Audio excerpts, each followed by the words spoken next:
noches.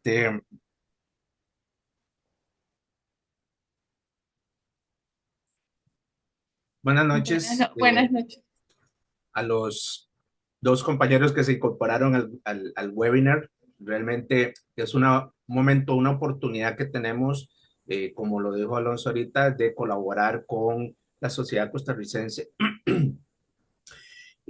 a través precisamente de las reformas o de una forma de extender los diferentes eh, proyectos que se dan en materia tributaria.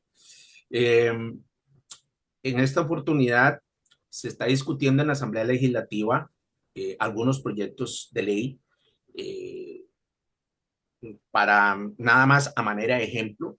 Se está discutiendo o se va a discutir prontamente porque sí entiendo que hay mucho, hay ambiente, una reforma al impuesto sobre la renta de tal manera que entremos a lo que se conoce como la renta dual, eliminando un principio de territorialidad que se ha mantenido por años, o eliminándolo o modificándolo en términos sustanciales.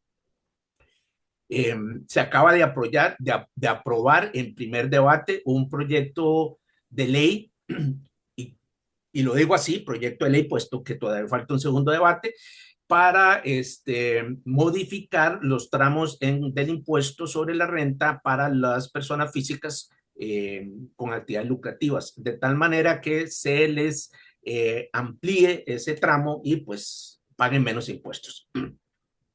Y este proyecto de fortalecimiento de control tributario que sinceramente creo que se las trae y contiene muchas reformas. Eh, Ahora, ustedes podrían llegar y pensar, ¿para qué exponer un proyecto? Bueno, siempre he creído, no solo por ser profesor de la especialidad en impuestos, de que nosotros como gestores de los ambientes tributarios o de los ambientes más bien de la gestión de impuestos, ya sean las empresas en las que trabajamos o a título personal como contadores, debemos estar al tanto de los cambios que se dan o potencialmente en la normativa tributaria, precisamente para disminuir los riesgos en los que podemos ver involucrados y de alguna manera para preparar a nuestros clientes, a nuestras empresas, precisamente a esos cambios que vamos a ir pues analizando ahorita. Les voy a pedir, dado que somos pocos, que cualquier pregunta que quieran hacer, intervienen, los estoy viendo en este momento, así que pues nada más, como decimos coloquialmente, atraviesan el caballo, ¿verdad? Nada más, por favor, me interrumpen con toda la confianza. Ok.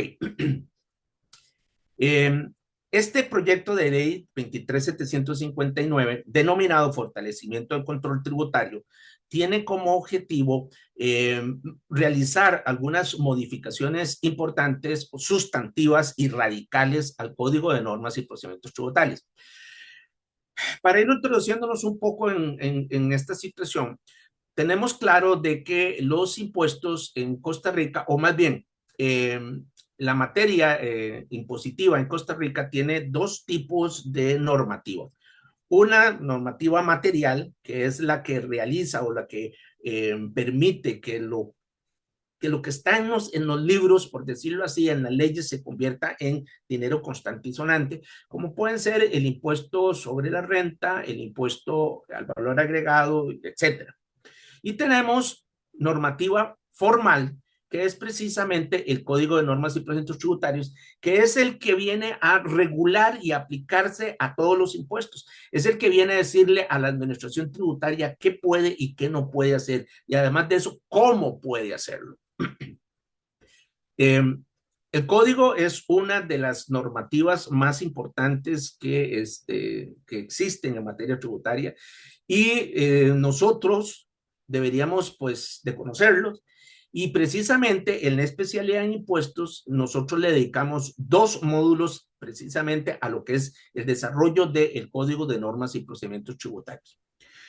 Este código fue promulgado mediante ley 4755 en el año de 1971 y ha venido sufriendo una serie de reformas para tratar de adecuarlo a las diferentes circunstancias que se van dando en el quehacer tributario, tanto nacional como mundial. Vean que podríamos hablar de que el Código de Normas y Proyectos Tributarios tiene más de 53 años y ha sufrido 17 reformas, en donde las más relevantes e importantes, de acuerdo a mi criterio, son las que se dio en el año 1999 mediante la ley 7.900, que vino a introducir un título tercero, un título de sanciones a este Código de Normas y Procedimientos Tributarios, cosa que no existía o no existía con la fuerza que se vino a introducir mediante la ley 7.900.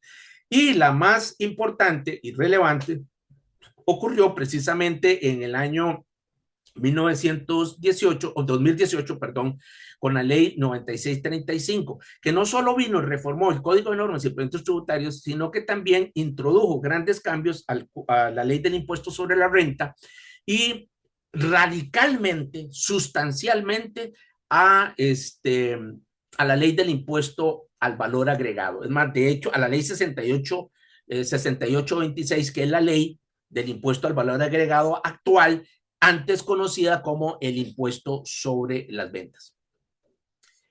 La reforma tiene 4 pilares, 4 ejes medulares. El primer eje tiene que ver con el régimen de responsabilidad tributaria. Un segundo eje que tiene que ver con un fortalecimiento a las potestades administrativas y simplificación de controles o de procedimientos de control, perdón. Un tercero que es una modificación al régimen sancionador tributario, y un cuarto que es el procedimiento ejecutivo en las deudas tributarias. Cada uno de estos ejes medulares los vamos a ir desarrollando y analizando las diferentes acciones que pretende la reforma y que realmente me parece, es más, no solo me parece, estoy convencido, como les decía al principio, de que como gestores de la materia impositiva en nuestras empresas o como contadores, pues deberíamos de tener. Actualmente estamos viviendo un momento en el que yo considero que la persona que tiene la información es el que se puede mover en el mundo. Ya no basta con tener un título universitario o un título académico, sino que también tenemos que desarrollar diferentes habilidades blandas, y una de esas habilidades blandas es precisamente el continuar eh, capacitándonos y aprendiendo.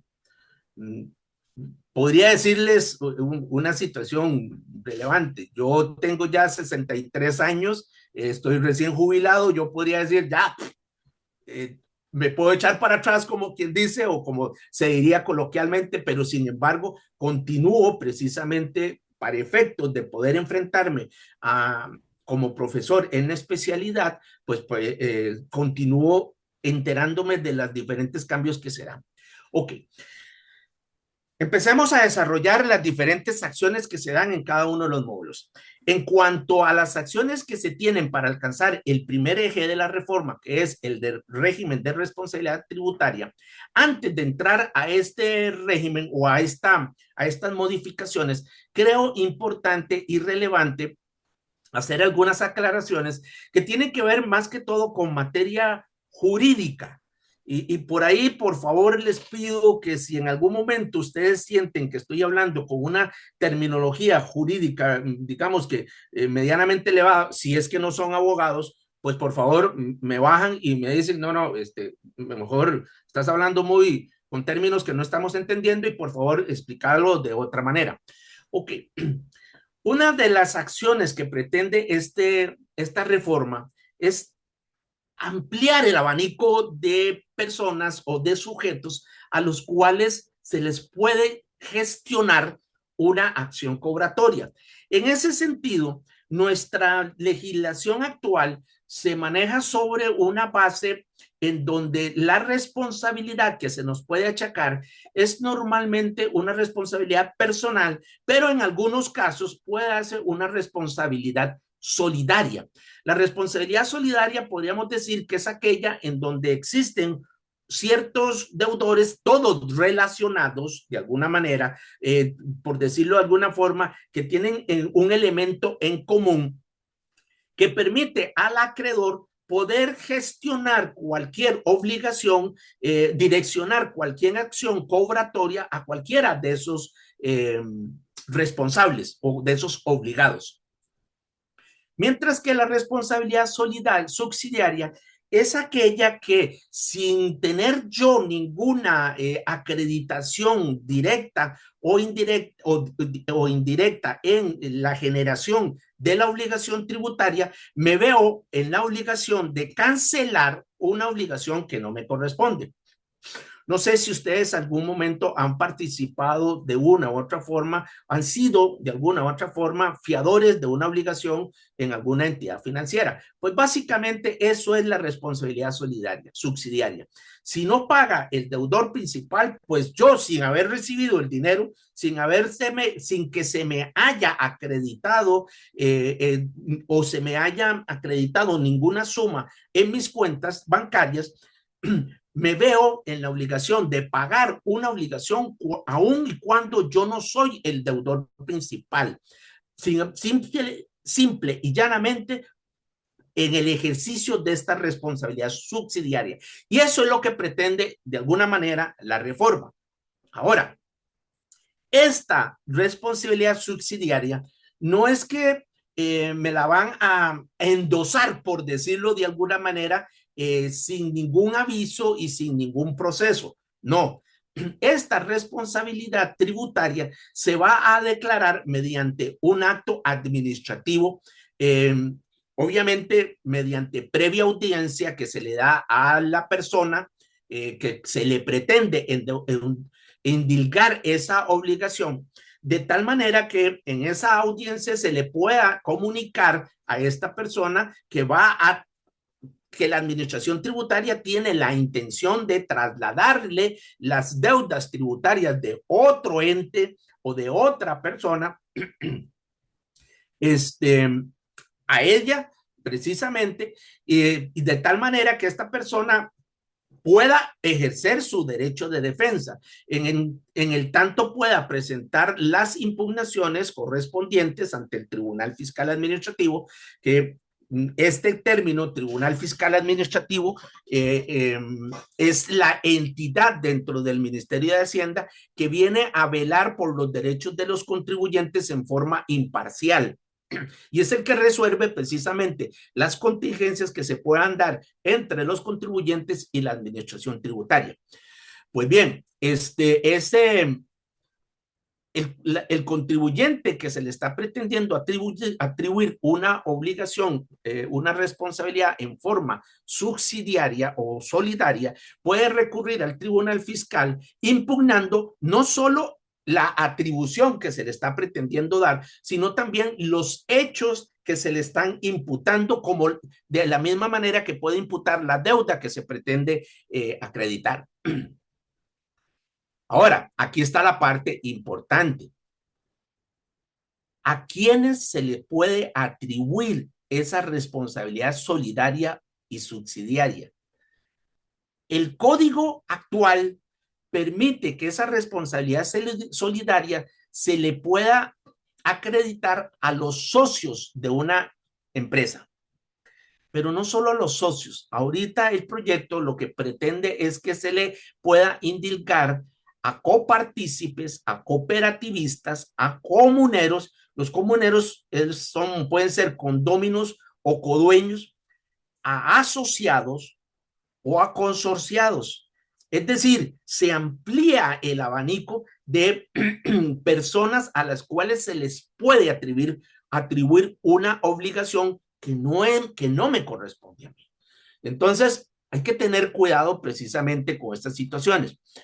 ¿Por qué razón? Porque hemos creído en algún momento en que si yo soy socio o soy cooperativista o soy asociado en una asociación, por ejemplo, una asociación solidarista, yo lo único que tengo que hacer es esperar a que al final del periodo económico o del ciclo económico, la empresa pues decrete la distribución de dividendos y yo los recibo, o la cooperativa distribuya los excedentes y yo los recibo, o lo mismo ocurre con la asociación. Pues ahora hay que tener cuidado en esto. Si este proyecto pasa y se convierte en ley de la República, tenemos que estar muy al tanto de que las empresas, las entidades en las que nosotros participamos, estén pagando los impuestos que corresponden, los impuestos a los que están obligados. Caso contrario, podría darse la situación de que la administración tributaria venga y me diga, usted es asociado de una asociación X. Ocurre que esta asociación no ha pagado los impuestos que le corresponde retener a sus asociados. Por tanto, usted va a pagar. Obviamente va a pagar por la parte en la que nosotros participamos o en la que participemos dentro del capital social, pero por Dios, ya no deja de ser incómodo el que nosotros tengamos que pagar las deudas precisamente de la sociedad o de la entidad en la que nosotros pertenecemos, y eso simplemente por no tener una participación más activa en la sociedad como tal. Yo fui funcionario del Ministerio de Hacienda, del Tribunal Fiscal, les decía anteriormente. Me correspondía resolver las controversias. Y nunca olvido un caso en el que una socia de una empresa hotelera que se acogió a una ley de exoneración de tributos, que esta ley permitía o le permitía a estas empresas hoteleras no pagar impuestos por un periodo X, en el tanto las utilidades las estuviera invirtiendo en programas para fomentar el turismo, en activos de turismo o en la adquisición de programas de turismo. No era que podía agarrar esas utilidades y registrarlas como utilidades no distribuidas y al cabo del tiempo distribuirlas entre sus socios. No era esa la intención. Pero sin embargo, eso fue lo que ocurrió. Esta empresa hotelera registró todas las utilidades que venía obteniendo en una cuenta de utilidades no distribuidas, y la administración tributaria pues viene a hacer la auditoría correspondiente y determina el pago de los tributos, le obliga a pagar tributos. Una de estas socias concurre al tribunal fiscal y entre sus alegatos de defensa ella decía, mire, es que yo simplemente soy socia, yo no tengo participación en la administración de la sociedad. El tribunal en aquel momento resolvimos de que los socios eran dueños, pequeños dueños de la sociedad. Así tuviera una sola acción, era dueño de la sociedad y como tal tenía la responsabilidad de velar por el buen cumplimiento y la buena administración de esa sociedad. Y no se le dio la razón, simplemente se dijo, qué pena, pero no, usted tiene que pagar los tributos. Eso es lo que va a ocurrir de ahora en adelante, pero ya no solo con socios, sino también con otro tipo de sujetos o de participantes. También se le puede generar una responsabilidad solidaria a integrantes de un grupo económico. Y ojo, eso es relevante. Costa Rica se ha tenido la tendencia precisamente de generar grupos económicos por diferentes razones, a veces para aprovechar una globalización, a veces para aprovechar los canales de distribución, a veces para aprovechar economías de escala. Por diferentes razones se han constituido como grupos económicos. Pues ahora, si pasa esta ley, de la misma manera, a ese conjunto económico se le pueden atribuir las deudas de uno de sus miembros. Entonces también hay que tener cuidado. Ahora, la presunción que establece el proyecto de ley para considerar de que hay un conjunto económico estriba en los siguientes aspectos. Cuando se considera que hay un conjunto económico, cuando una persona, una empresa o una entidad tiene una relación directa o indirecta en la dirección, o una injerencia directa o indirecta en la dirección, en el capital, en el control o en la administración de otras empresas, de otras personas o de otras entidades. Ahí, ante esta segunda circunstancia o ante esta circunstancia, se podría decir que estamos ante un conjunto económico, un grupo económico. Y en ese sentido, que una de las empresas esté debiendo impuestos si pertenece a un grupo económico, no podría alegar esta empresa de que nosotros somos una persona jurídica totalmente independiente y que nada más formamos grupo económico para diferentes aspectos. En ese sentido, la administración tributaria le puede atraer, le puede cobrar las deudas de una de sus sociedades a estas empresas. Imagínense un ejemplo claro, que la Florida San Juan, que es un grupo económico bastante grande, tiene diferentes empresas, una de sus empresas esté debiendo impuestos. Pues perfectamente, bajo este concepto, la administración tributaria podría endosarle la obligación de una de sus empresas, hablemos de, no sé, se me ocurre ahorita de Florida Bebidas, la deuda que tenga Florida Bebidas se las puede endosar a las diferentes otras empresas, a Florida Transportes, a la Florida San Juan, a la Florida a las diferentes empresas que conforman este grupo económico. Entonces, eso también pues es relevante. Ya no podemos hablar de que somos independientes una de otra y simplemente lo que hacemos es nos separamos como empresa única y exclusivamente para llevar un manejo claro de cada una de las actividades en las que nos involucramos. Entonces hay que tener cuidado pues con esa situación. Otra situación relevante es la responsabilidad solidaria para cuando se trata de dificultar el embargo. Y ojo con esto, ya vamos a ver este concepto de dificultar el embargo, o más bien de el embargo, la figura del embargo. ¿Y a quiénes se le va a achacar esa situación? Se dice, la normativa dice que van a responder solidariamente hasta el importe del valor de los bienes que se puedan o que se pretendan embargar. ¿A quiénes? A quienes oculten maliciosamente bienes o derechos para impedir el embargo, a quienes tengan conocimiento, teniendo conocimiento del embargo, colaboren o consientan en la disposición de los bienes para evitar el embargo, o a quienes por negligencia o culpa incumplan con las órdenes de embargo. A estas personas se les va a achacar esta responsabilidad. Imagínense ustedes, por ejemplo, de que la administración tributaria decrete el embargo de los salarios de alguna empresa y el encargado de la empresa no ejecute el embargo. A él le van a llamar la atención y él va a ser responsable solidario de esa obligación de un empleado de la empresa. Entonces, hay que tener cuidado. Hay que tener cuidado con todas estas situaciones. Por eso les decía al principio de que a pesar de que esto sea un proyecto de ley, nosotros tenemos que irnos preparando. Y si somos, no sé, gerentes, contadores de una empresa, pues deberíamos de ir tomando, por lo menos ir diluyendo esta información para que no nos vaya a agarrar por sorpresa estas circunstancias. Entonces, hay que tener pues cuidado con estas cosas.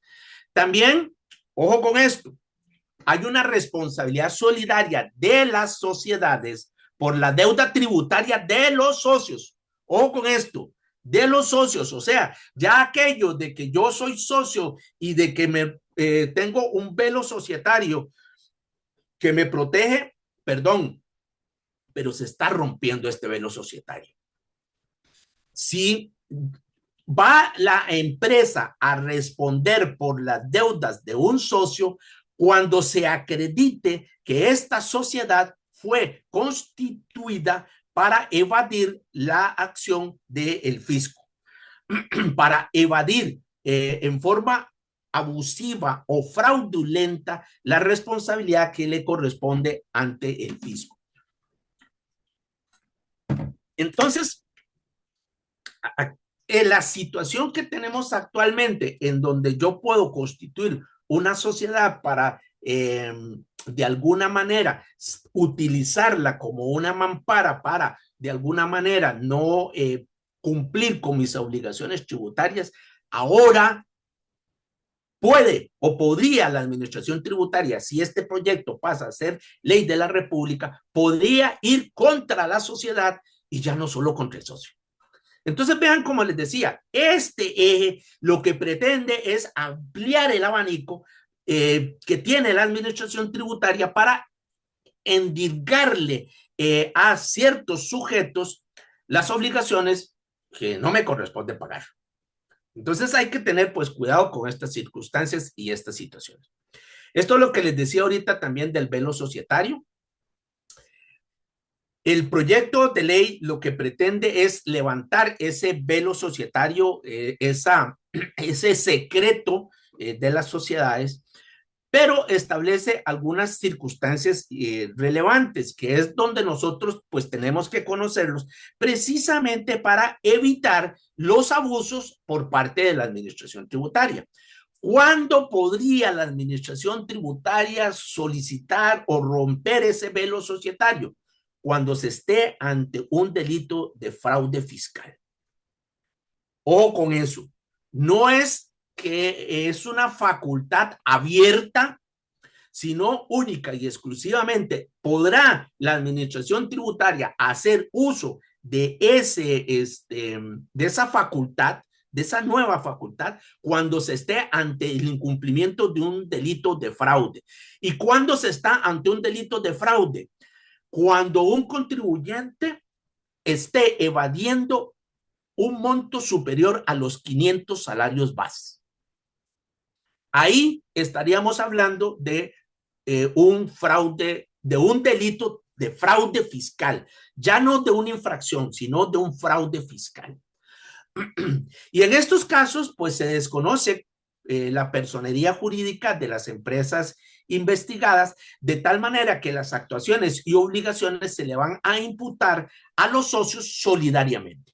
Entonces, hay que tener cuidado con eso. Precisamente para eso es el rompimiento del velo societario, para conocer quiénes son los socios de esa sociedad, valga la redundancia, e imputarle las obligaciones que corresponden a la sociedad.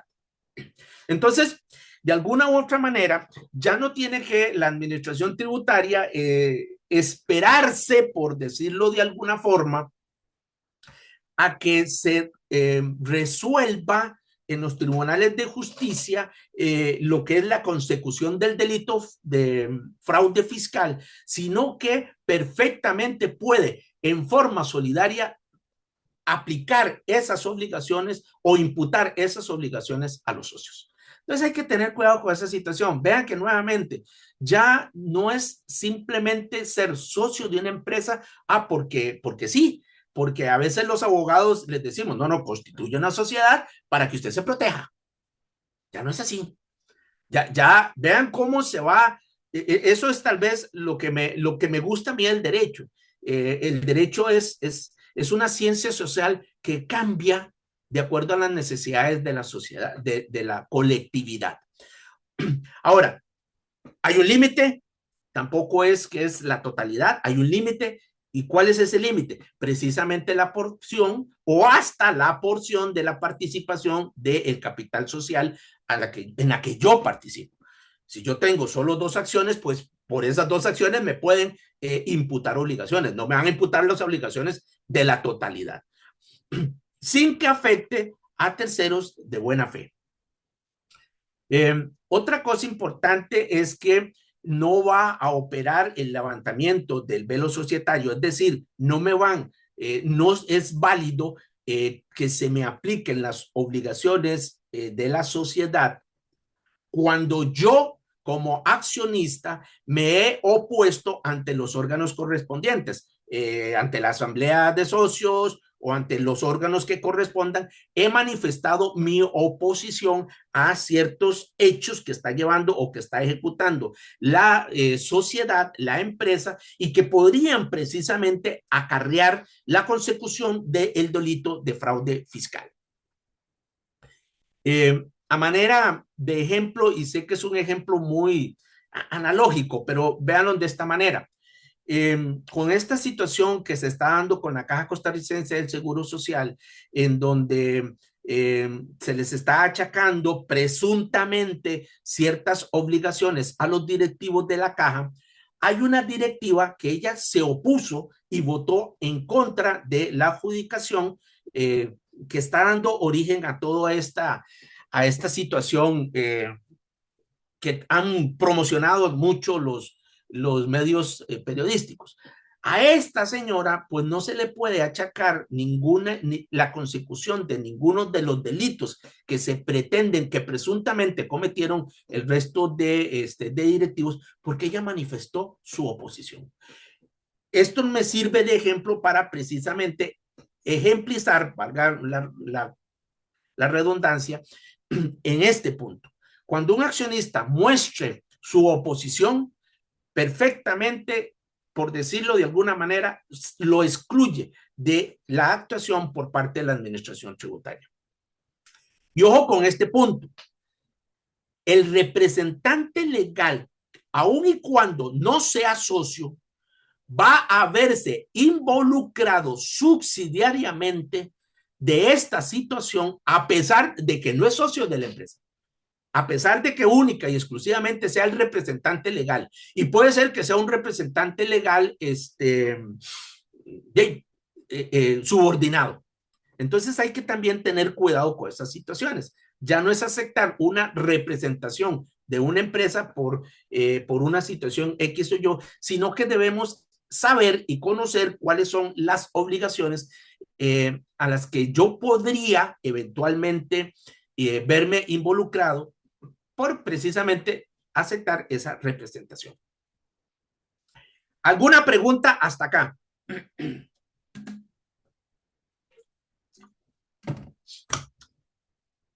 Bien, entramos a las acciones que tienen que ver con el segundo eje de la reforma, que tiene que ver precisamente con el fortalecimiento de las potestades administrativas y de simplificación de los procedimientos de control. Acá la administración tributaria de una u otra manera ha hecho, perdón, no la administración tributaria, el proyecto de ley pretende algunas cosas que en mi criterio son relevantes e importantes específicamente para enfrente del contribuyente como tal.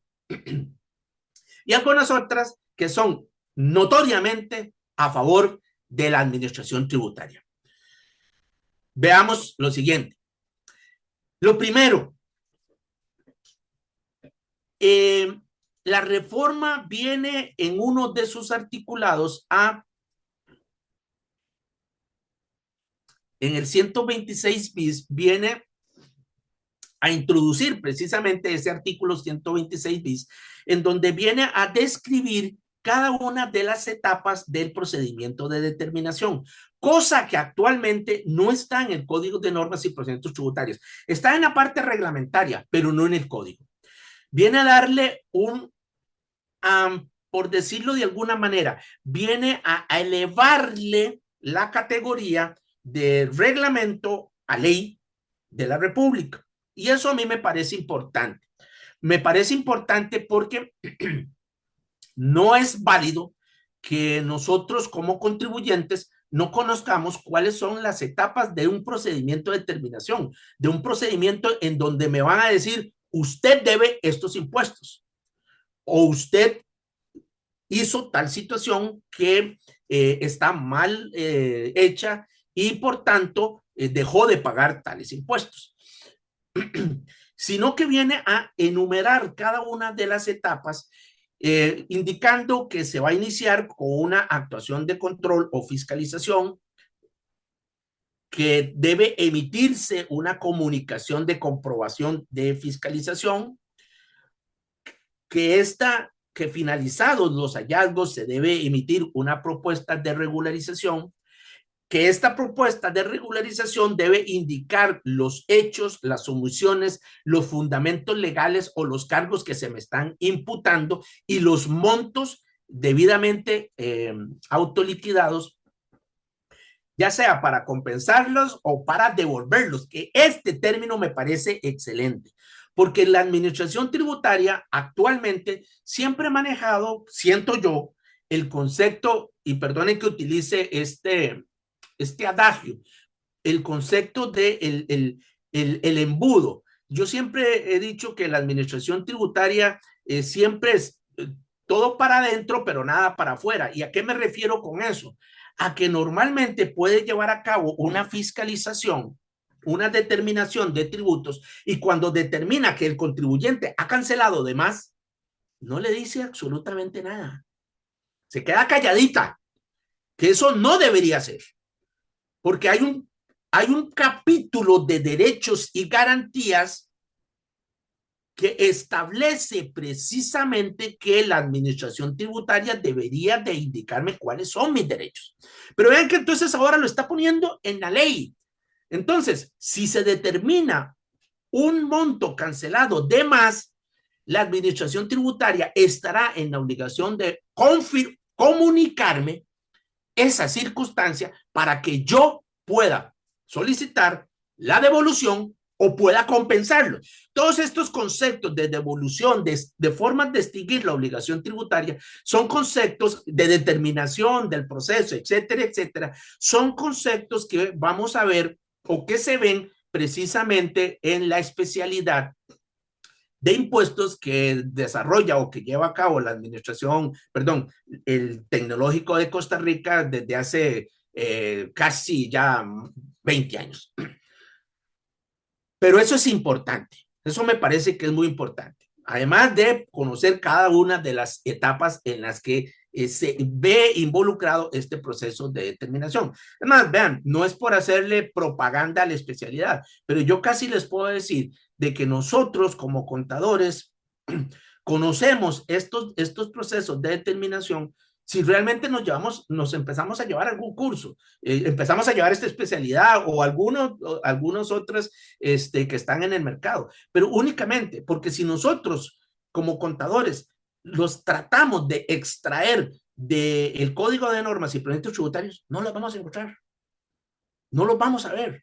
Tendríamos que irnos al reglamento y realmente también yo a veces, yo siempre a mis alumnos les pregunto, ¿y ustedes por qué están llevando esta especialidad?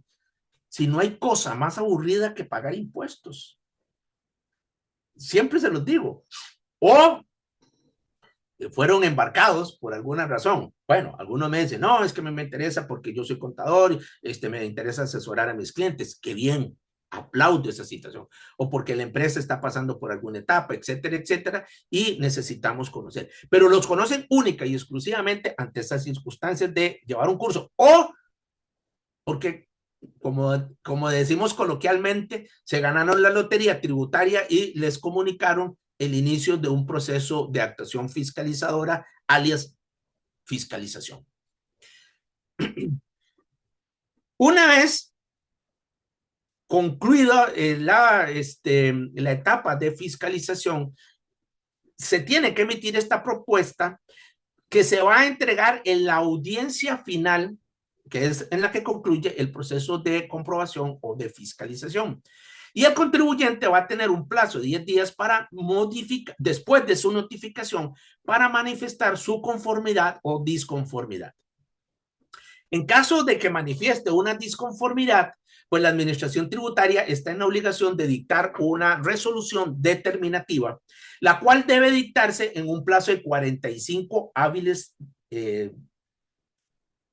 después de vencido el plazo para oponerse, es decir, después de los 10 días. Y una cosa importante, no se tiene la obligación de emitir ninguna resolución si la administración, si el contribuyente aceptó los cargos que se le están imputando, cosa que actualmente sí tenía esta circunstancia. Aunque el contribuyente indicara que manifestaba su aceptación a los cargos, la administración tributaria se veía en la obligación de emitir una resolución que al final de cuentas esa resolución podría de alguna u otra manera ser recurrida y entonces alargar el proceso. Ahora no se requiere, perdón, ahora no. Si pasa este proyecto como ley de la República, pues no, ante esa circunstancia no será necesario emitir esa resolución y el proyecto o el proceso queda finiquitado. la obligación se convertirá en una obligación líquida y accesoria, como dicen los funcionarios de la administración tributaria. Ahora, si la manifestación es parcial, es decir, yo me opongo parcialmente a ciertos cargos, pues la resolución se va a emitir única y exclusivamente sobre esos cargos.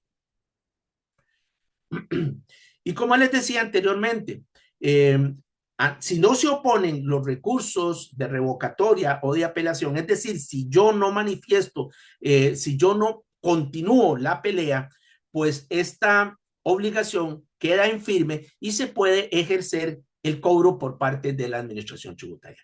Vean que, como les decía anteriormente, las etapas del procedimiento determinativo ahora con el proyecto van a estar claramente identificados en el Código de Normas y Procedimientos Tributarios y no en el reglamento.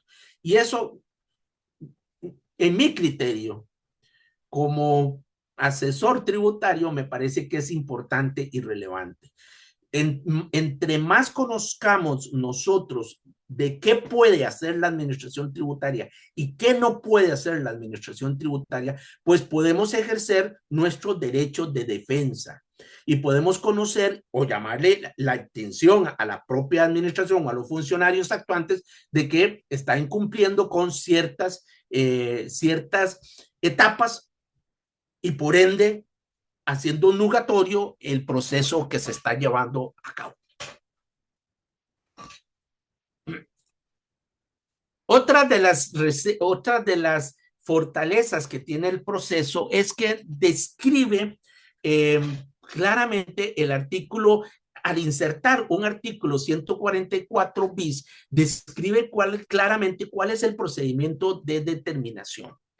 Cosa que nuevamente los conocemos única y exclusivamente si llevamos algún curso que nos aclare esa situación, pero extraerlas del Código de Normas y Procedimientos Tributarios de este código es materialmente imposible, excepto que tengamos conocimiento de la materia, que tengamos un poco de conocimiento de las leyes.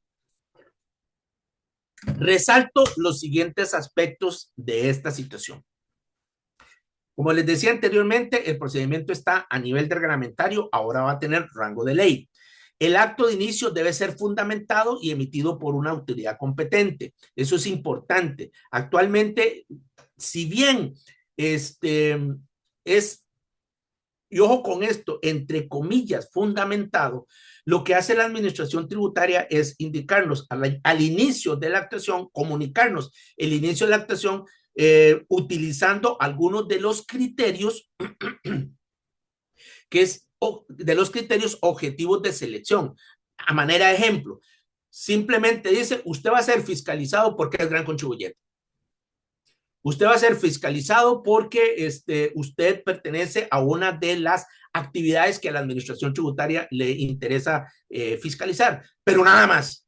No explica más cuál es la razón. Ok, pero sabe, papito, muy bien, perfecto. Yo soy un vendedor de seguros, yo soy un profesional liberal, pero ¿cuáles son las razones por las cuales usted me va a fiscalizar?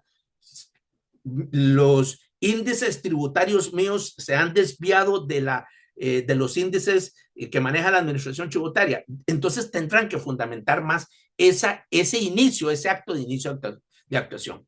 Como les decía, debe ser fundamentado, emitido por una autoridad competente, regulan diferentes circunstancias o se regulan ciertas circunstancias como la oposición del obligado al ingreso de los fiscalizadores a una finca, un edificio. ¿Qué se va a hacer? ¿Qué se puede hacer ante estas circunstancias?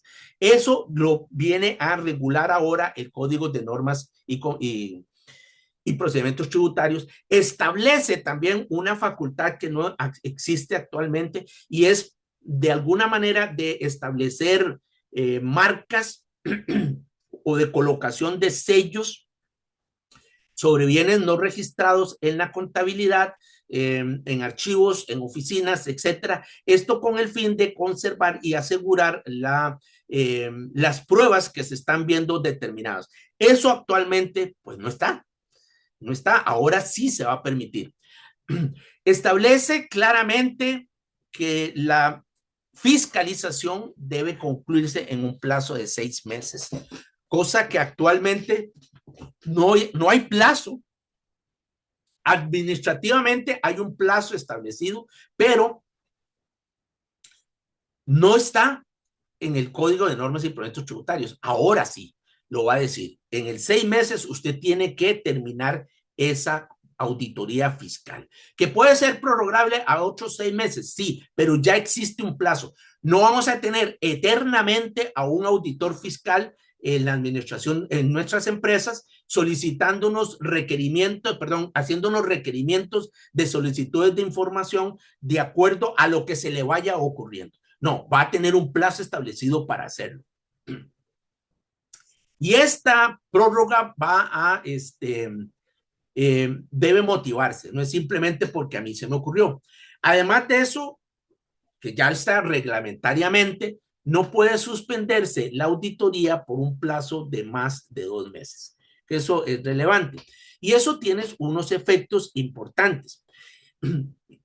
Si no se concluye la auditoría en un plazo de 6 meses, es como que la prescripción no hubiera ocurrido. Y entonces nosotros podríamos alegar precisamente la aplicación de esa figura extintiva de la obligación tributaria, que eso es relevante e importante. Tampoco va a correr el cómputo de intereses cuando se exceda ese plazo de los 6 meses o las suspensiones sean por más de 2 meses. Se permite la adopción de medidas cautelares para la conservación de pruebas, cosa que ahorita en este momento no está en el Código de Normas y Procedimientos Tributarios. Estas pruebas, estas medidas cautelares, lo que pretenden de alguna manera es impedir la destrucción, la alteración o la desaparición de pruebas o documentos relevantes para la determinación que se está llevando a cabo. Sin embargo, la aplicación de estas medidas cautelares no pueden ser, deben ser proporcionales de tal manera que no le vayan a causar al contribuyente un perjuicio de imposible reparación. Y estas medidas cautelares pueden ser establecer, marcar con precintos esas cintas que ustedes a veces han podido ver en algunos negocios. Por ejemplo, en cuanto a los bienes, nombrar a una persona depositaria de esos bienes, secuestrar mercancías o productos, es válido también, es una de las medidas cautelares, o secuestrar archivos, libros o documentos. Todo eso, si bien ahorita está dentro dentro del Código de Normas y Procedimientos Tributarios, ahora se va a poder hacer administrativamente, es decir, sin la participación de un juez, que es como está en el Código actualmente. Importante, relevante también es indicar que la fiscalización se va a llevar a cabo en el domicilio fiscal o en el domicilio del representante legal, el lugar donde se llevan a cabo las actividades en las propias oficinas de la administración tributaria o en donde existan las pruebas de la ocurrencia de los hechos generadores de la obligación tributaria. Todo esto, como les decía, se vienen a incluir en un artículo 144 Poder, que a mí me parecen que son relevantes porque vienen a visibilizar qué es lo que puede hacer el funcionario de la administración tributaria. Y de alguna manera, pues nos permite a nosotros, obviamente si tenemos conocimiento, evitar que el abuso o la altenaría,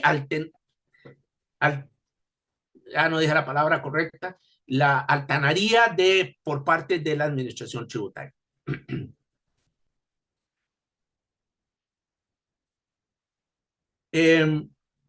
Otra cosa importante que tiene el proyecto es que se permitirá excepcionalmente el fraccionamiento o aplazamiento, es decir, la solicitud de arreglos de pago para tributos que tengan que ver con impuestos retenidos o percibidos. Actualmente, por ejemplo, no se pueden llevar a cabo arreglos de pago sobre retenciones sobre impuestos que tengan que ver sobre retenciones o en el impuesto al valor agregado. No se permite. ¿Por qué? Porque son impuestos que la obligación es de percibirlos. Yo los percibo de un tercero. Lo único que debería de realizar es trasladarlos a la administración tributaria, servir de puente. Pues ahora excepcionalmente se va a permitir. La ley lo va a permitir. Lo malo es que no dice la ley, el proyecto de ley no dice qué se considera excepcional. Voy a hacer una elucubración de circunstancias. Podría darse el caso en el que yo demuestre ante la administración tributaria que estoy teniendo problemas de liquidez y por lo tanto no puedo hacerme cargo de obligaciones tributarias sin llevar a cabo o sin demeritar la operatividad de mi empresa. Y ante circunstancias de esas podría solicitar precisamente un arreglo de pago. Otra cosa importante es que se modifican las conductas por las cuales se permite establecer la prescripción de 10 años, extender la prescripción a un plazo de 10 años. Actualmente es de 4 años, normalmente, pero se puede extender a 10 años. Actualmente habla de cuando no se presenten declaraciones o cuando las declaraciones presentadas sean consideradas fraudulentas o no se esté inscrito ante la administración.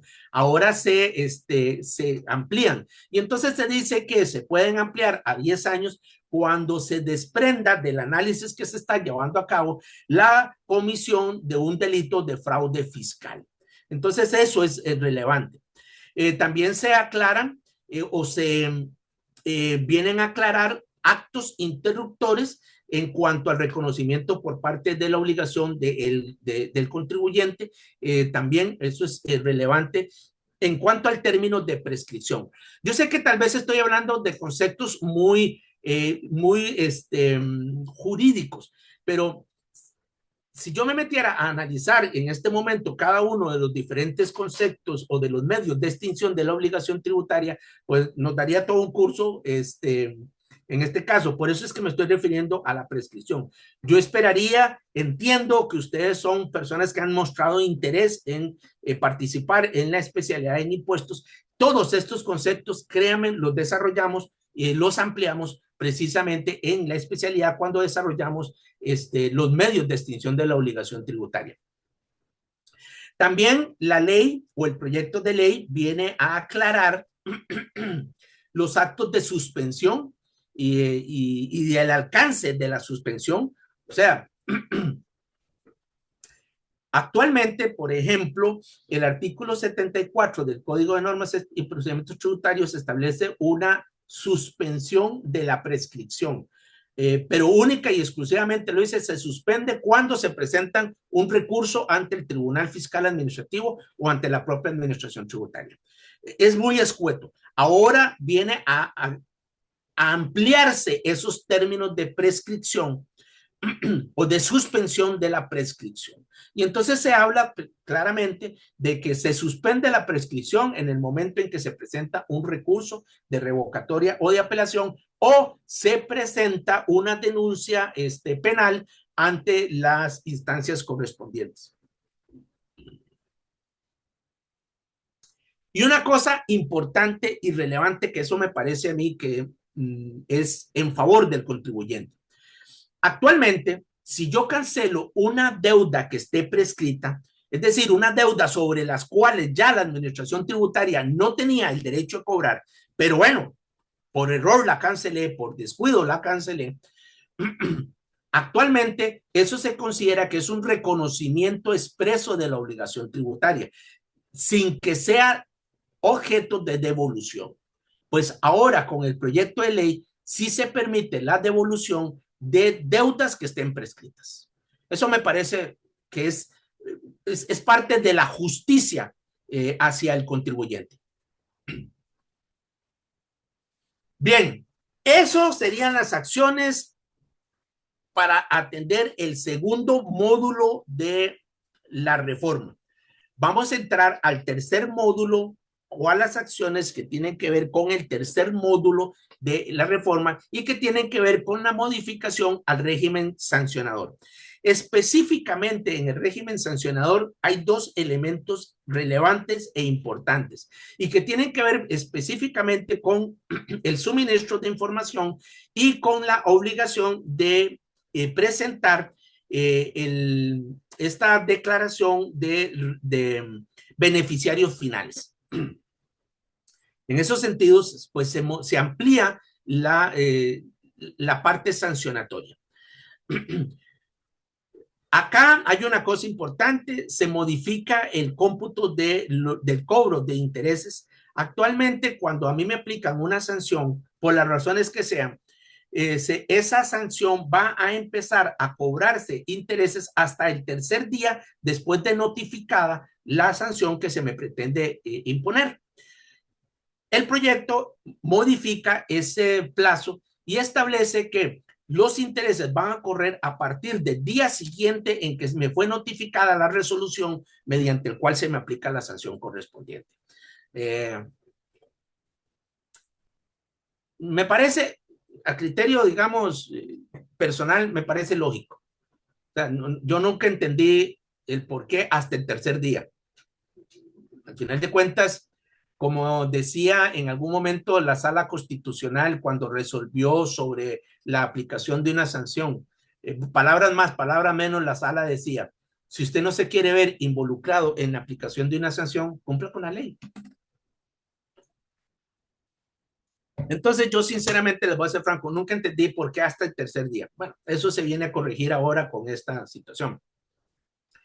Se amplían, como les decía anteriormente, se amplían y se aclaran, que eso es algo importante, las conductas que figuran en la sanción de resistencia de la actuación administrativa, nada más a manera de ejemplo. Dice antes, actualmente la ley dice no atender un requerimiento. Ahora dice no atender o atender parcialmente un requerimiento de información. Entonces, y así vienen desarrollándose cada una de las diferentes conductas que de una u otra manera se ha visto que incumplen los contribuyentes y lo que pretende o lo que se pretende es evitar esas conductas. Por ejemplo, en cuanto a la entrega de información, a veces los contribuyentes para cumplir con esa obligación simplemente entregan la información a medias. Pues ahora, y lo que pretenden o lo que hacen después es presentar una declaración que rectifica esa información brindada y no pasa absolutamente nada. Ahora sí va a ser sancionado, precisamente con estas conductas. Otra cosa importante, hay una modificación en cuanto a la entrega de la información. Actualmente es de 10 días, ahora se va a cortar a 5 días. ¿Eso qué conlleva? Pues que vamos a tener que llevar a cabo las acciones dentro de nuestras empresas o con nuestros clientes para tener la información actualizada. De tal manera que ante un requerimiento de información podamos atender ese requerimiento y no caer en el riesgo de que se nos vaya a aplicar una sanción de este tipo. Vamos a tener que ser más diligentes, por decirlo de alguna manera, en el ejercicio de nuestra labor como contadores, como asesores tributarios. Y otra cosa importante, actualmente la ley hace una maraña, porque no le puedo llamar de otra manera, no encuentro otro adjetivo, en cuanto a disminución de la sanción cuando cumplimos. Por ejemplo, actualmente el proceso dice que si nosotros resulta que los registros incumplidos no superan el 10% del total de los registros, entonces la sanción se va a disminuir en un 75%. Que si son un 50%, y es una maraña, por Dios, yo digo, de verdad, yo me pongo a pensar, Dios mío, yo sé que mucho de esto es un copy-paste de otras legislaciones. Pero por Dios, ¿por qué no copiamos lo que realmente nos sirve y dejamos lo que a ellos tal vez les sirve? No lo copiamos. Bueno, pues en este caso sí se viene a simplificar esa situación y entonces ahora estos presupuestos de dimensionamiento y entonces dice, ok, si usted subsana, usted cumple con el incumplimiento que fue detectado y lo realiza en un término o en un plazo de 3 días después del vencimiento, la sanción se reduce en un 50%. Punto. Ya no tengo que estar pensando, y es más, hasta la propia administración tributaria se le facilita esta circunstancia porque ya no tiene que estar analizando, ok, los registros presentados superan o son menores al 10% de la totalidad de los registros o son del 10%, etcétera. No, se simplifica la aplicación de la sanción o de, si fuera el caso correspondiente. Se amplían las conductas a perseguir en cuanto al incumplimiento de suministro de la información. Si se realiza dentro de los 3 días, pues se reduce la sanción al 50%. Y una cosa importante, se permite la aplicación de lo que los abogados llamamos eximentes de responsabilidad. Hay ocasiones en las que incumplimos con una obligación tributaria por razones válidas. Eh, que sin embargo, y que pueden ser razones de caso fortuito o de fuerza mayor. Jurídicamente hablando, un caso fortuito o de fuerza mayor es aquellos en las que son, a veces la hermenéutica jurídica dice que son por situaciones de Dios. Es decir, no sé, una inundación. Yo no pude cumplir con la obligación porque había una inundación. ¿Eh? ¿Cómo quiere que lo haga? Yo no pude cumplir con la obligación porque había un tornado. Yo no pude cumplir con la obligación porque hubo un incendio en mi negocio o un robo en mi negocio, etcétera. Esos son casos fortuitos o fuerza mayor. Actualmente la ley no permite esos eximentes de responsabilidad. Pues el proyecto de ley sí lo establece. Y entonces eso me parece que también es totalmente válido, porque no me parece a mí justo que se le vaya a aplicar una sanción a un contribuyente que no pudo cumplir con su obligación porque, como les decía, hubo una inundación en donde me quedé sin electricidad. Les cuento algunas situaciones. Me tocó resolver circunstancias en las que decirle al contribuyente, señor, usted tuvo que ser cuando manifestaba estas cosas, decirle al contribuyente, señor, es que usted tuvo que ser más diligente en el deber de cuidado. Y por ejemplo, si usted tenía que presentar X declaración en un momento dado, pues usted debió haber previsto circunstancias especiales y haber atendido su obligación. Si tenía que conectarse, qué sé yo, para presentar la declaración el día 15, pues no hagan, no, ¿por qué lo dejó para última hora? Sino hágalo el día 13, por Dios. Son cosas que uno dice, como se dice también en derecho, el que tiene plazo nada debe. Pero esas eran circunstancias que se daban y que desgraciadamente se tenía que aplicar la sanción porque la ley no contemplaba estas circunstancias. Pues ahora sí lo va a contemplar si esto se convierte en proyecto de ley. Luego, aquí una cosa importante, se inserta un artículo, un artículo 84 bis. El artículo 84 bis habla precisamente del incumplimiento en el suministro de información sobre transferencia de beneficiarios finales. El texto se modifica sustancialmente. Siempre queda las circunstancias de la aplicación de la sanción del 2% sobre los ingresos brutos del impuesto sobre las utilidades del año inmediato anterior. En el tanto, si no se conocen o si estos ingresos son menores a ese 2%, pues se le va a aplicar un mínimo de 3 salarios bases y un máximo de 100 salarios bases. Eso está todavía pues, vigente en la ley. Se establece también de que si se subsana, en el tercer día va a aplicarse una reducción del 50%. Se indica claramente que si se desconoce el monto de los ingresos brutos, se va a aplicar una multa de 10 salarios bases. Eh, También se establece que ante errores de información se va a aplicar una sanción del 1% de un salario base por cada error, sin que sobrepase el 10%. Esto no está actualmente y eso es lo que, por eso es que se hace una modificación sustancial. Yo estoy extrayendo los más relevantes. Se establece el eximente de responsabilidad por casos fortuitos o de fuerza mayor. Y una cosa importante, se aplican sanciones, tanto sanciones pecuniarias como sanciones no pecuniarias. Es decir, se aplican sanciones monetarias como sanciones no monetarias. De tal manera que, por ejemplo, se aclara de que una sanción, y ya se considera como sanción, que eso me parece muy relevante, de que no se permitirá el registro o la inscripción de ningún documento ante el registro público si no existe esta información. Entonces eso pues es una sanción no pecuniaria. Y una cosa importante que no está ahorita, se permite la reducción de sanciones en los términos establecidos en el artículo 88.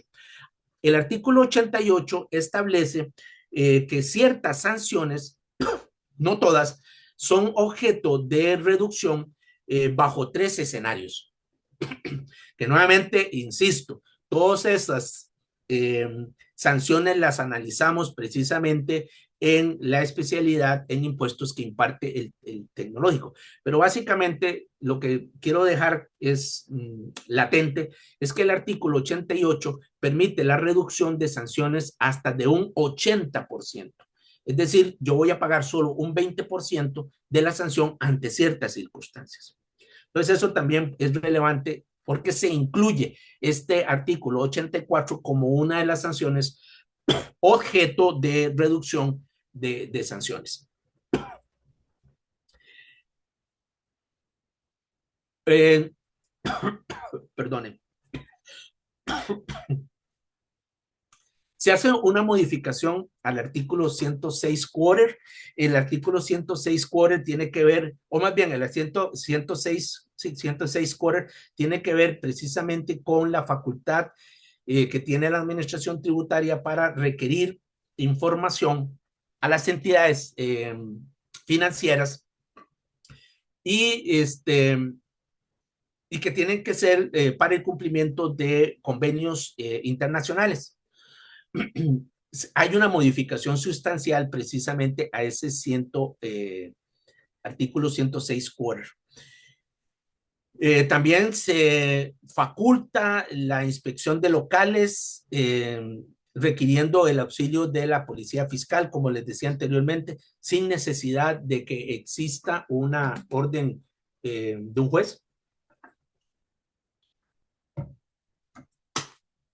Y lo mismo ocurre con el secuestro de documentos o de bienes, siempre y cuando sirvan para asegurar o preservar la prueba que vaya a servir para la determinación de tributos. Todo eso agiliza los procesos. ¿Por qué razón? Porque ya no se tiene que recurrir a una instancia judicial para llevar a cabo esos procesos, sino que se pueden hacer administrativamente.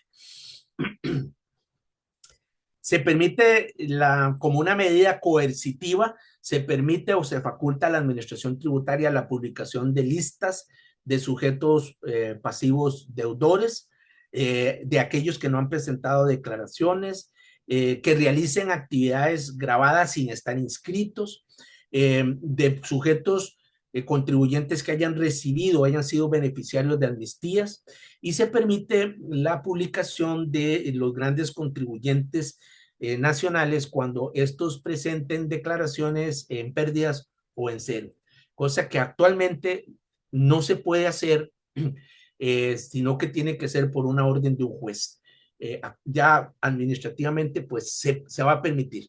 Lo que permite ahorita es la ley, es presentar los contribuyentes deudores, nada más, punto. Ahora se amplía precisamente esa facultad de la administración tributaria. En cuanto a declaraciones rectificativas, las declaraciones rectificativas son medios que la ley prevé para corregir errores. Están reguladas en el artículo 130 del Código de Normas y Procedimientos Tributarios. Pues ahora se elimina la posibilidad de presentar una declaración rectificativa cuando me ha sido comunicado el inicio de una actuación fiscalizadora.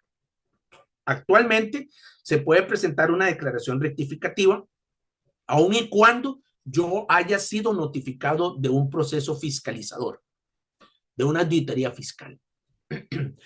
No va a tener el efecto de una declaración rectificativa.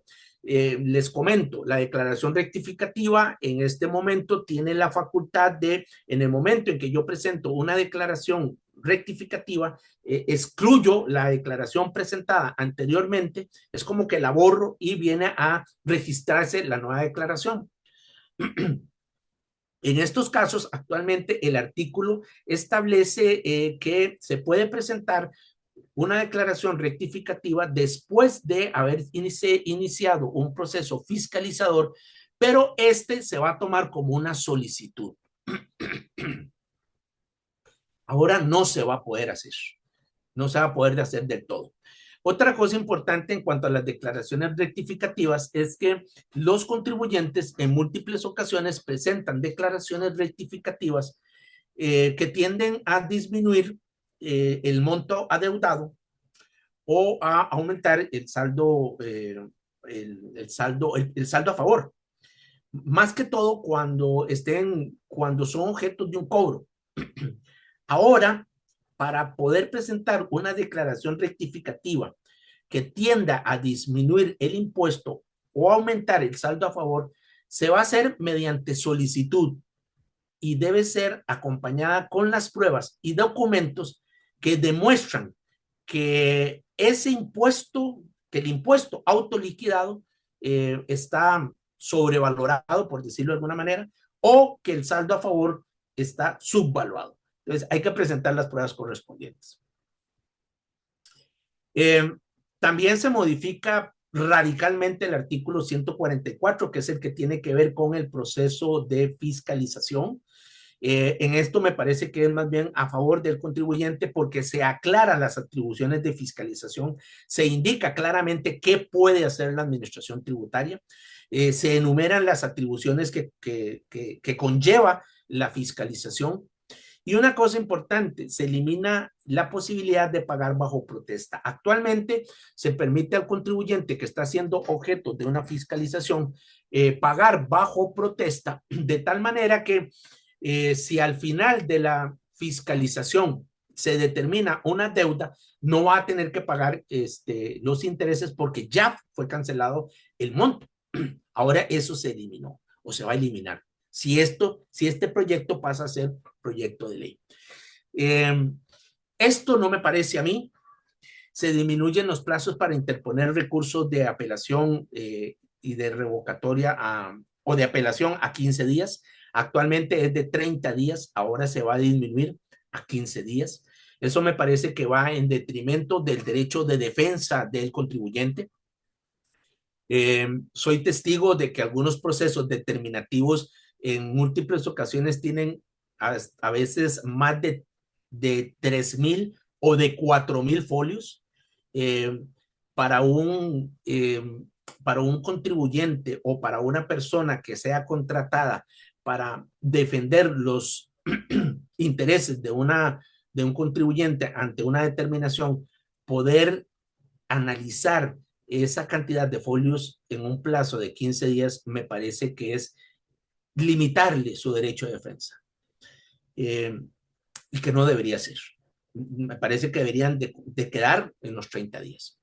Pero bueno, eso es parte de lo que pretende. Me imagino que en algún momento esto va a entrar en discusión en la asamblea, en la comisión de hacendarios y muy probablemente esta parte del proyecto no vaya a pasar. Estoy casi seguro de esa situación. Se establece que la obligatoriedad de resolver en 6 meses, eso ya está. Esto también no me parece, porque lo que pretende el proyecto es que si en los 6 meses el Tribunal Fiscal Administrativo no ha resuelto el recurso de apelación, este se tiene que entender por rechazado. Lo mismo ocurre con el recurso de revocatoria. Si en el plazo de 30 días no ha sido emitida la resolución correspondiente, pues se tiene que entender que el recurso que presentó el contribuyente en defensa de sus intereses fue rechazado. Y esto es una acción a favor de la administración tributaria. ¿Por qué razón? Porque al ser rechazado, si bien es cierto, no se le está anulando su derecho a recurrir a otras instancias al contribuyente, lo que no se dice es que si fue rechazado, si se tiene que considerar como rechazado, pues esta deuda se convierte en una deuda líquida y exigible y por tanto la administración tributaria puede llevar a cabo las acciones para cobrarla. Así de simple. Entonces eso es lo que a mí no me parece, que le estemos cercenando al contribuyente sus derechos de defensa. Con el agravante de que si bien es cierto, no se le está quitando la posibilidad de que concurra a los tribunales contenciosos administrativos, el problema es que yo le puedo solicitar a un juez del Tribunal Contencioso Administrativo que se aplique como medida cautelar la suspensión del cobro de la determinación realizada.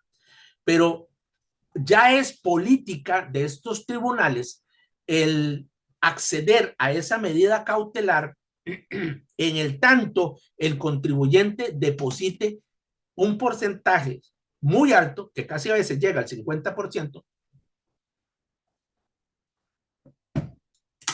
de la determinación practicada.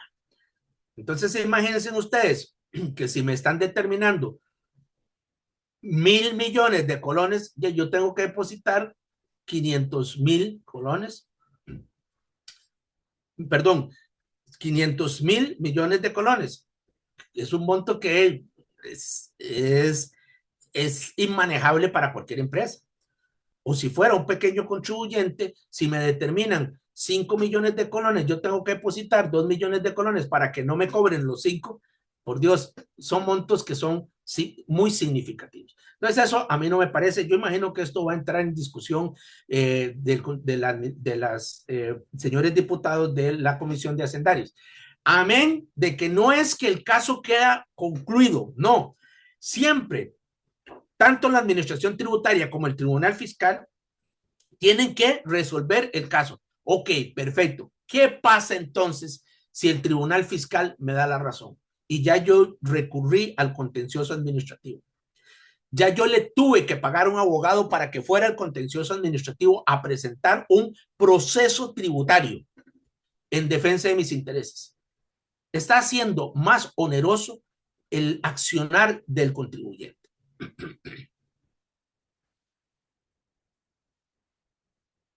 En cuanto a la cuarta reforma, y es una de las más novedosas, ya para concluir, porque realmente el proyecto de ley viene a establecer una serie de procesos que tienen que ver básicamente con materia procedimental de cómo se van a llevar a cabo ciertas acciones. Pero lo más relevante y lo más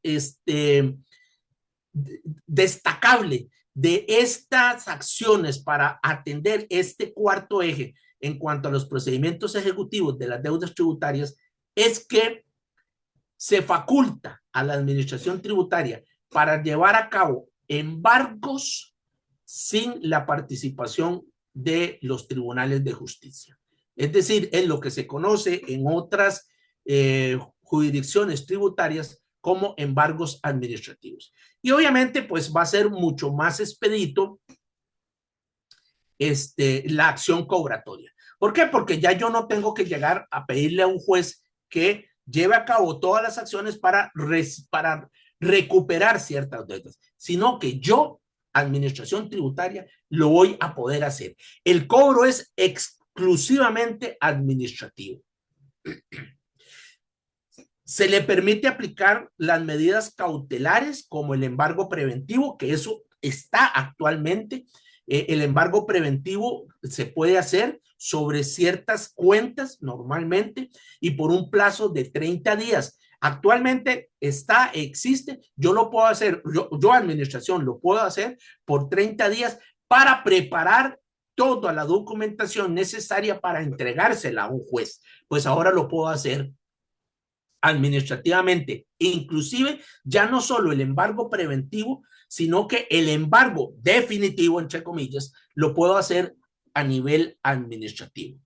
Entonces, eso me parece que es relevante para la administración tributaria. Y también se establece, ahora sí, la obligación, se modifica el artículo 4 de la ley de fortalecimiento de las, ay, ¿cuál era el nombre de esta ley? De la ley 9416, que era una ley de fortalecimiento del cumplimiento tributario, algo así era la ley, un nombre así, en donde se establecía de que se obligaba a los contribuyentes a aceptar medios electrónicos, pero decía única y exclusivamente a comerciantes. Ahora sí se establece la obligatoriedad a todos los contribuyentes.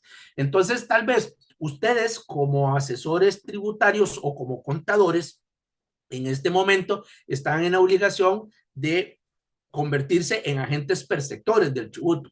Pues ahora van a tener la obligación de aceptar tarjetas de débito o de crédito, cosa que actualmente solo se les indelgaba esa obligación a los comerciantes. Entonces eso también pues es relevante.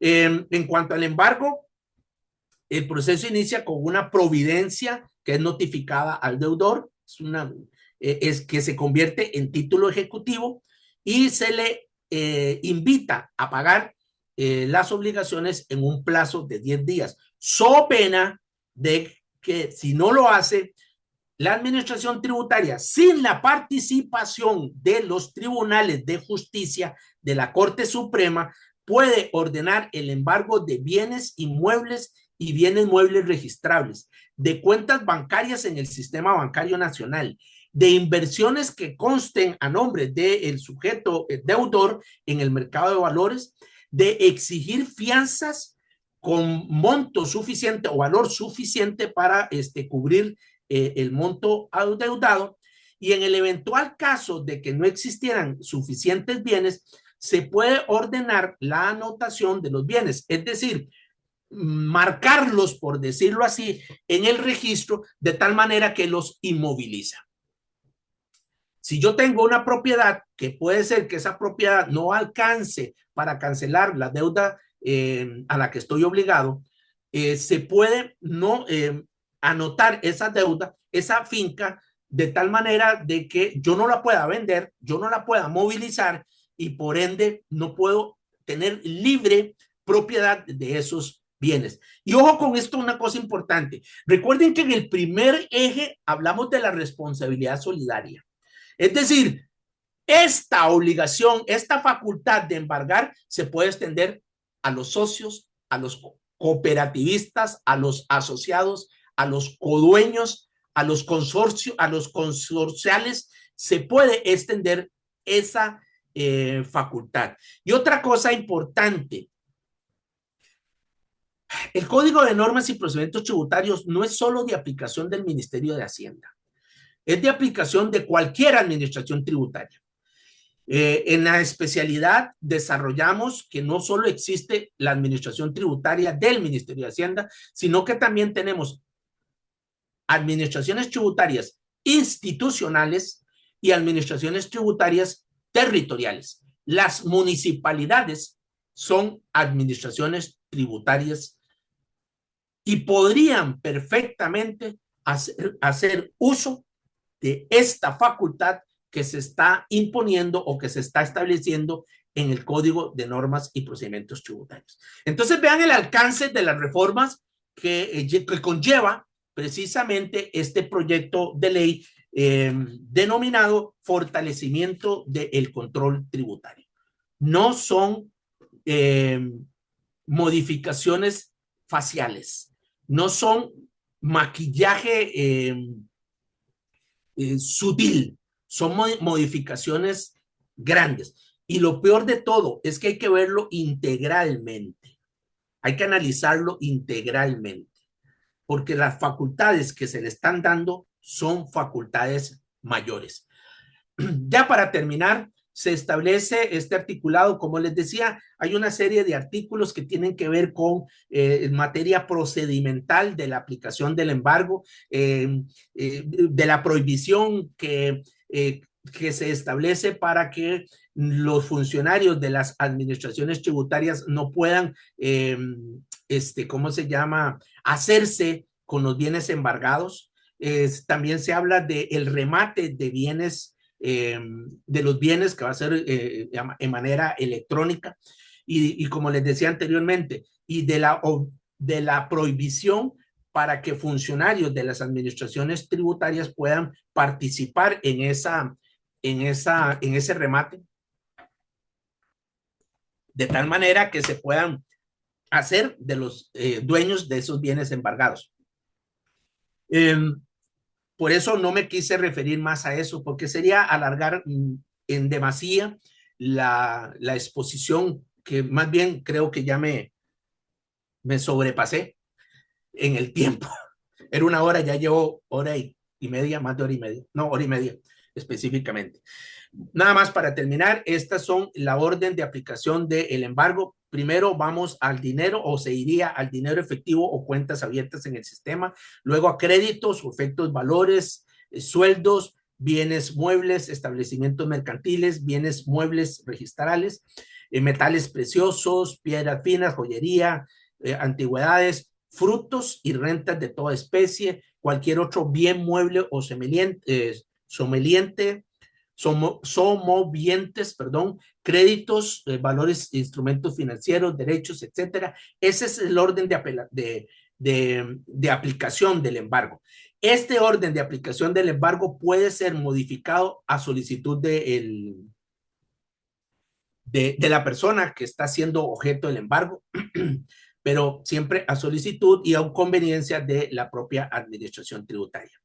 Bien, para terminar, a conclusiones finales personales mías, el proyecto de ley amplía el abanico de sujetos a los cuales se les puede imputar una obligación tributaria, fortalece los procedimientos de determinación, se aclaran las etapas que conforman dicho procedimiento y se enumeran las acciones y facultades que se pueden llevar a cabo dentro de un procedimiento determinativo. Se acortan los plazos para interposición de recursos de revocatoria de apelación, me parece que en detrimento del derecho de defensa del contribuyente.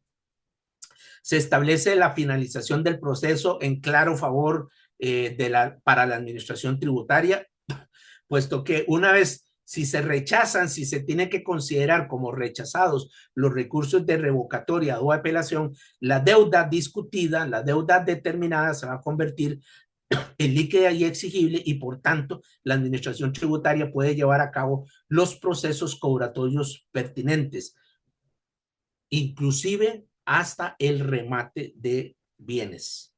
Esa es la parte relevante. Y pues se amplía y fortalece la facultad cobratoria al establecerse la aplicación de embargos sin que haya una participación por parte de los tribunales judiciales. Esas son mis conclusiones finales. No sé si tienen alguna pregunta. Bueno, ustedes dos participaron en el webinar. De mi parte, estoy a la mayor disposición.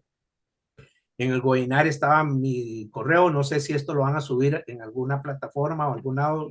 Alonso, usted me dice, ahí están mis correos, por cualquier duda que puedan tener, que se les pueda presentar, estoy para servirles. Y si de verdad van a participar o tienen la intención de participar en especialidad, bienvenidas sean, espero verlas en esa especialidad y poder desarrollar este tema en más, más detalladamente, no solo sino también los diferentes proyectos que se están discutiendo en la Asamblea Legislativa o que están en la corriente legislativa. De mi parte, agradecerle de verdad por toda la Interesantísima exposición y de verdad me deja muy satisfecha también con la expectativa que tengo de la especialización en impuestos. No lo quise interrumpir, habían cosas ahí muy importantes, pero sé que era una línea que venía consecutiva y quise aprovechar para poder escuchar todo, pero sí le agradezco mucho. Eh, Ojalá se pueda seguir haciendo un poco más de eso y hay sí muchas cosas ahí porque me interesa mucho la forma también como usted lo va enfocando de una manera desde el punto de vista de Hacienda, desde el punto de vista del contribuyente.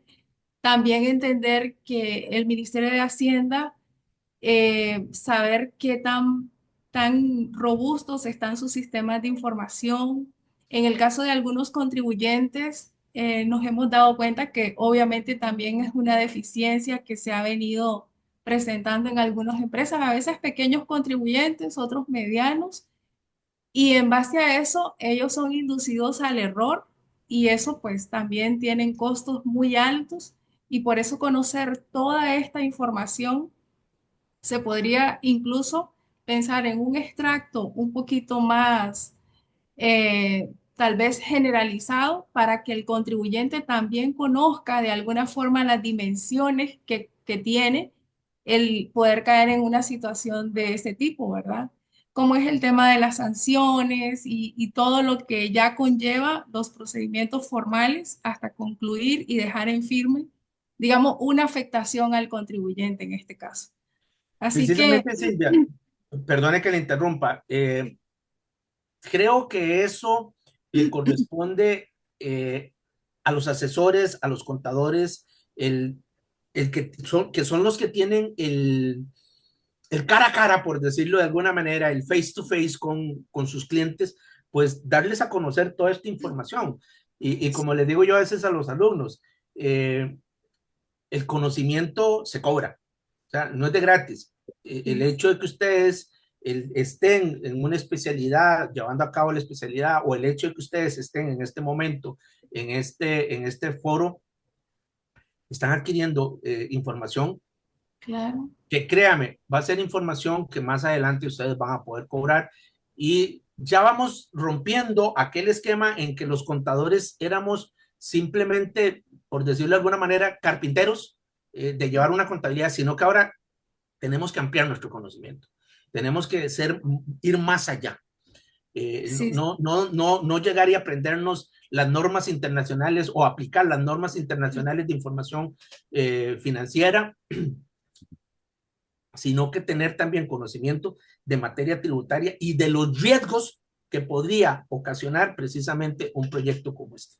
Eh, una preguntita que sí me gustaría es solamente cuando usted se refería al conjunto económico o grupo de interés económico, digamos, una empresa puede tener varias sociedades que puedan desarrollar actividades, ¿cómo le pudiera decir? Digamos, una empresa de construcción se da cuenta que, bueno, tiene contratos con algún proyecto grande y está trabajando por muchos años con eso y necesita hacer, por ejemplo, movimientos de tierra, preparación de terrenos o cosas así, y se da cuenta que está pagando mucho dinero por el alquiler de maquinarias. Entonces, de ahí nace la necesidad de decir, podría crear una sociedad que compre maquinaria y que pueda dar el servicio no necesariamente a la sociedad que trabaja en construcción, sino a otras. directamente al que le está dando el mismo proyecto al de la constructora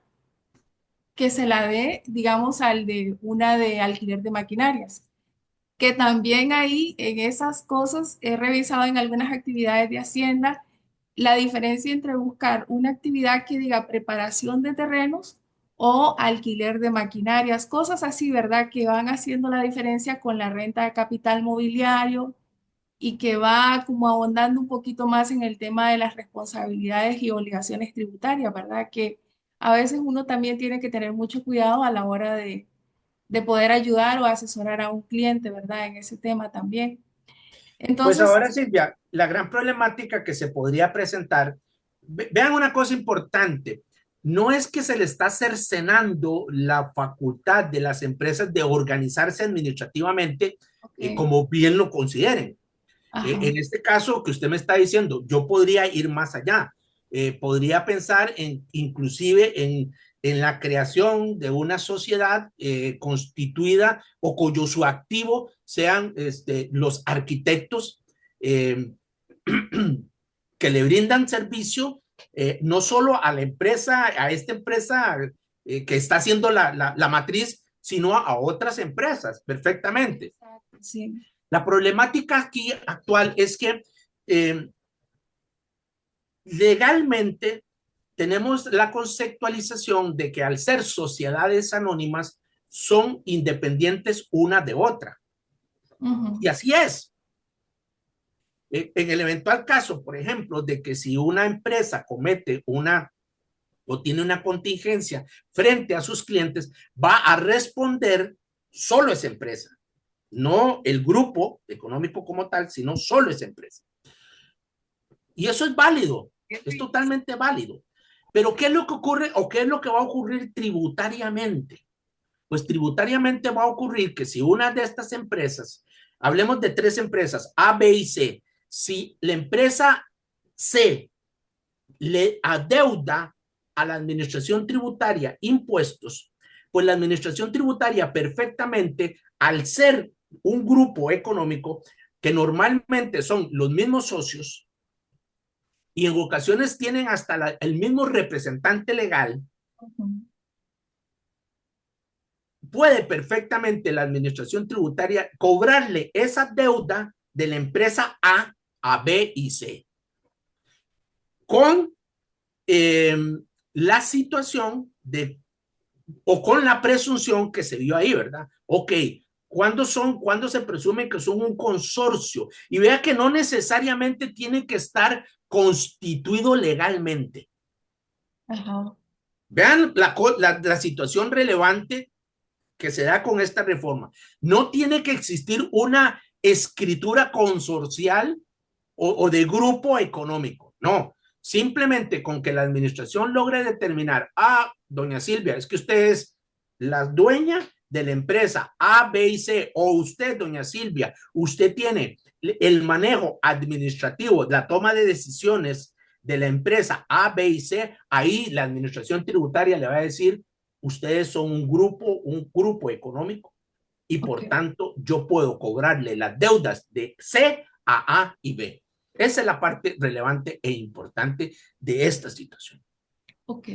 Sí, es solamente, digamos, que una empresa pueda caminar, como dijo usted, bien a raíz de poder conocer todos estos elementos, ¿verdad? Para mí es importante conocerlos porque, como le digo, uno puede caer también por error o inducir al error a un contribuyente y ponerlo en una situación de este tipo, no solamente pensando en que voluntariamente quiera hacer yo un tipo de evasión o elusión de algo, sino que pueda hacer que el error lo pueda inducir hasta eso que puedan haber algunos retrasos de impuestos y puedan recaer en otra sociedad, que es como lo que usted nos indicaba y que ahora se amplía con lo que estas modificaciones que usted explicaba con los copartícipes, que por cierto le quería preguntar, copartícipes, ¿en qué sentido, digamos, lo puede El incluir? término de copartícipe se da cuando existen sociedades de responsabilidad limitada. Ah, ok. En las sociedades de responsabilidad limitada yo no tengo una acción, yo tengo una participación. Ujú. Es lo mismo, pero el término jurídico es Sí, otro, sí, es sí. básicamente otro. O más bien, básicamente es lo mismo, pero el término jurídico es diferente. Si yo pertenezco, si yo soy socio de una sociedad anónima, mi participación en el capital social es, se representa mediante una acción o mediante acciones. En una sociedad de responsabilidad limitada es una participación, no son acciones, es una participación. Y por eso se habla de copartícipe. Las sociedades de responsabilidad limitada son sociedades que se constituyen en donde yo tengo una responsabilidad hasta el aporte que yo dé. Ok, En estos casos, ¿qué es lo que ocurre? Que si, por ejemplo, es una sociedad de responsabilidad limitada en donde existen dos socios, cada uno con una participación del 50%, perfectamente la administración tributaria puede llegar y decirle, ok, señor, usted copartícipe es responsable solidario de las obligaciones de esa sociedad de responsabilidad limitada. ok. Sí, sí.